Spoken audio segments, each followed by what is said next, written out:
बिस्मिल्लाहिर्रहमानिर्रहीम। Blade use की जाए। अब लोग सवाल करते रहे ये क्या आपने बात कह दी कि ज़ेरे नाफ के बाल औरतें भी मेटल यूज़ कर सकती है, वस्तरा यूज़ कर सकती है, लोहा यूज़ कर सकती है या ब्लेड यूज़ कर सकती है, कैसा हो सकता है? तो पहले मुझे बताइए आपके पास क्या दलील है नहीं करने की? इन्होंने बोले थे, हमारे घर में हमारे बड़े बोलते हैं ऐसे, ये तो कोई दलील नहीं बड़ों का बोलना। आइए शरीयत क्या बोलती है मैं आपको बात रखता हूँ। इस्तेहदाद ये लफ्ज़ ज़ेरे नाफ के बाल निकालने को कहते हैं अरबी के अंदर। क्या कहते हैं? इस्तेहदाद ये ज़ेरे नाफ के बाल निकालने को अरबी में कहते हैं। और इस्तेहदाद उससे इसलिए कहते हैं कि उसके अंदर हदीद का यूज़ होता है, लोहे का यूज़ होता है, और ये दोनों के लिए यूज़ होता है। ऐसा नहीं कि मेल के लिए इस्तेहदाद, फीमेल के लिए कुछ और, दोनों के लिए सेम इस्तेहदाद, मतलब हदीद के ज़रिए बालों को साफ करो। ठीक है, आइए हदीस भी सुन लीजिए। सही बुखारी की रिवायत है, नबी अकरम सल्लल्लाहु अलैहि वसल्लम के ज़माने का वाक़या है। नबी अकरम सल्लल्लाहु अलैहि वसल्लम ने जाबिर रज़ी अल्लाह अन्हु को हुक्म दिया जब अपने घर की तरफ जा रहे थे, और ये हदीस में बयान किया और फरमाया, कहा जब तू रात के वक्त आए तो अपनी अहलिया के पास ना जा हत्ता कि वो औरत जिसका खाविद इससे दूर हो। मतलब सहाबा वगैरह सफ़र करते तो महीने 2-2 महीने दूर होते, तो आप फरमा रहे घर पर इत्तला भेजना चाहिए, डायरेक्ट शौहर को नहीं जाना चाहिए। और क्या फरमा रहे कि जिसका शौहर रात को घर वापस आए तो वो उसकी अहलिया के पास ना जाए हत्ता कि वो औरत जिसका खाविन इससे दूर हुआ था वो लोहे का इस्तेमाल कर ले, वो लोहे का इस्तेमाल कर ले, यानी ज़ेरे नाफ के बाल निकाल ले और परागंदा बाल, फैले हुए सर के बालों को जमा ले। और इसके लिए अरबी का लफ्ज़ देखिए क्या है, हत्ता तस्तहिद्दा। ये हदीद से लफ्ज़ आ रहा है कि तस्तहिद्दा हदीद के जरिए, मतलब उस तरह जो लोहे का होता है। जब तक कि वो औरत लोहे का इस्तेमाल ना कर ले, उसका शौहर उसके करीब ना आए। ये किस चीज़ की दलील है कि औरत लोहा इस्तेमाल नहीं कर सकती? वाज़े हदीस है। पता नहीं लोग वाज़े हदीस कुरान और सुन्नत के आने के बाद क्यों इल्म हासिल नहीं करके अपने आप को धूल और जहालत की परतों के नीचे पाल के रखते और संभाल के रखते, और बताने के बाद भी नहीं, ऐसा थोड़ी होता किसी के एक बोलने से हम जो कर रहे हो करते रहेंगे। और क्या यूज़ करती है औरतें जनरली हमारे समाज में? क्रीम्स। अब मेरा एक सवाल है बेसिकली, नबी अकरम सल्लल्लाहु अलैहि वसल्लम के ज़माने में क्रीम्स थे कि हेयर रिमूविंग क्रीम्स? साबित कर दिया करते तो फिर सहाबियत कैसे करती होंगी? यही था तरीक़ा, रेज़र का यूज़, यही था तरीक़ा, रेज़र का यूज़, कोई दूसरा तरीक़ा ही नहीं था उनके पास। एक सहाबी का मशहूर वाक़या है जिनको सूली पर चढ़ा दिया गया। जब उनको सूली पर चढ़ा गया और जिस घर के अंदर बंद थे तो उन्होंने इस घर की मालकिन से, औरत से कहा कि मुझे वस्तरा चाहिए इस्तेमाल के लिए, और उसने अपना वस्तरा दिया। पहले ज़माने में वस्तरों को ब्लेड नहीं आती थी, मालूम ना आपको, वो लोहे का होता था और उसी को धार लगाते थे। ये तकरीबन 1960-70 तक इस्तेमाल होता रहा। वो एक ही लोहे का टुकड़ा, उसको धार लगाते थे, सबको यूज़ होता था। बाद में बीमारियाँ वगैरह आम हुई तो गवर्नमेंट ने उस पर बैन लगा दिया और कहा कि हर किसी के लिए एक नई ब्लेड। अब तो इतने शेविंग ब्लेड वगैरह आसानी से आ चुके हैं जिसकी कोई इंतजार नहीं। तो उस ज़माने में तो ये क्रीम्स नहीं थे, स्ट्रिप्स नहीं थे, खींच के निकालने का तरीका नहीं था।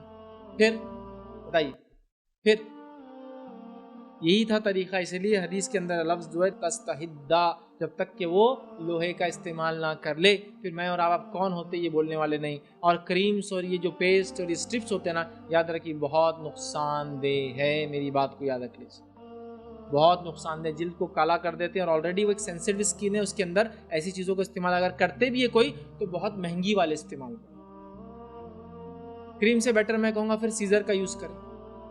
बहरहाल जो भी है, सीज़र हो सकता है, स्ट्रिप्स होता है, क्रीम हो सकता है, लिक्विड्स के जरिए निकाला जा सकता है, लेकिन बेटर क्या मैंने बता दिया, लोहे का इस्तेमाल, जो कि हदीस के अंदर है, साबित है। मैं समझता हूँ मुझे और डिटेल में जाने की ज़रूरत नहीं। और ये मुस्तहब इसलिए भी है कि जो लोहा होता है ना, उसकी जो रगड़ होती है, वो रगड़ से सब गिलाजत, गंदगी वगैरह घसकर साफ़ हो जाती है।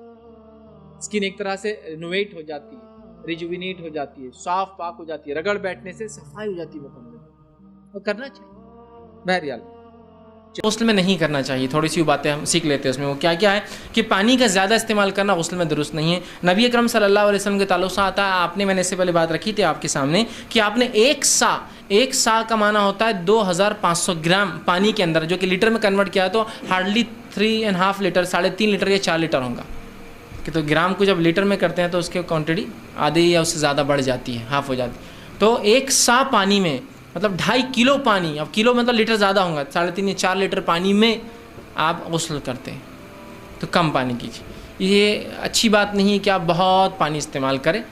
रहा मसला कि पानी ही ज़्यादा और वैसे ही जा रहा है तो इस्तेमाल करने में कोई, जैसा कि घर में पानी ज़्यादा है, आप मोटर से निकाल रहे हैं और साफ़ है तो नहा भी लो, क्या है उसमें। अब ज़ाहिर सी बात है हज़ारों लीटर में नहा रहे हैं आप, ठीक है, तो ये एक अलग चीज़ है। लेकिन उमूमी एतबार से कम पानी में, इसलिए कि शरीयत ने किसी भी काम में इसराफ को पसंद नहीं किया।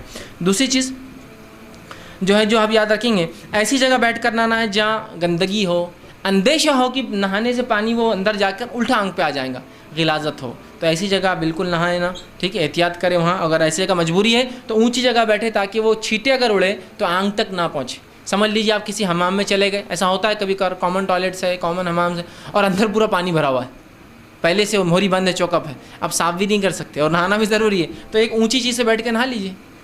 है तो आसपास गंदगी, लेकिन इतना ऊंचा होइए कि उसका पानी के छींटे आपकी आंख पर ना आए। ऐसा हॉस्टल्स में जनरली होता है। या बारिश हो गई आपके इलाके में, अब क्या करते, बारिश चालू है, नाला फुल हो गया तो अंदर ड्रेनेज फुल हो जाते हैं, पानी वापस नहीं जाता, भरा हुआ रहता है। तो अब क्या करेंगे, गुस्ल भी वाजिब है, नमाज का वक्त भी हो रहा है, तो फिर ऊँची जगह बैठ जाइए, लेकिन कोशिश करें कि साफ़ जगह ना है जहाँ गंदगी गिलाजत आपके ऊपर ना उड़े। तीसरी चीज़ जो है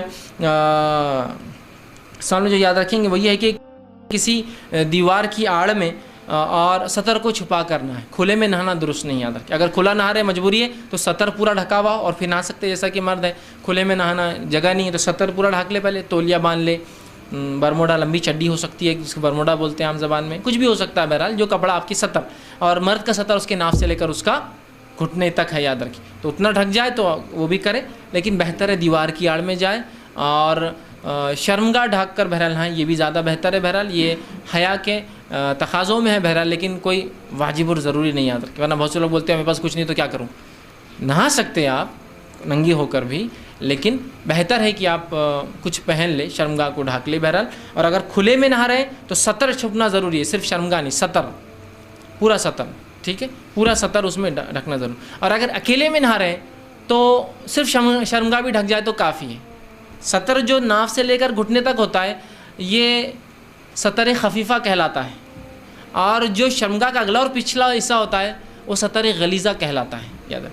तो अगर लोग देखने का अंदेशा हो तो सतर खफीफ़ा पूरा सतर ढके, और अकेले नहा रहे तो सतर गलीज़ा कम से कम अगला और पिछला हिस्सा ढका रहे, याद रखें, ठीक है, मतलब अगला और पिछला, और बाकी आप रान वान तो खुली रह सकती क्योंकि आप अंदर ना रहे हमाम में, कोई देखने वाला नहीं। मजबूरी है कुछ भी नहीं कपड़ा तो कोई मसला नहीं, आप बगैर उसके भी, वरना बहुत से लोग होते हैं जो तौलिया सुखाने को आंख दिया जाता है उसी को बांध के नहा लेते, चलो बोलते और तौलिया दो, घर वाले के पास और टॉवेल नहीं रहता, वो बोलता बाबा वैसे ही नहा लेना था, आपने पहले बोलना चाहिए था, नहीं तो हमको कि आपको डबल तौलिया टॉवेल लगता है ना। तो वैसा मतलब हालात माहौल के एतबार से चीज़ें हो सकती है, लेकिन बेहतर है कि आप उसको ढक लें, ठीक है, ये एक अच्छी बातों में से है, ठीक है, और अच्छा है ये। और बहुत सारे सहाबा के ताल्लुक़ से आता है और आप सबके ताल्लुक़ से कि आप ढका करते थे, सतर को सीधा खुला नहीं करते थे, ठीक है।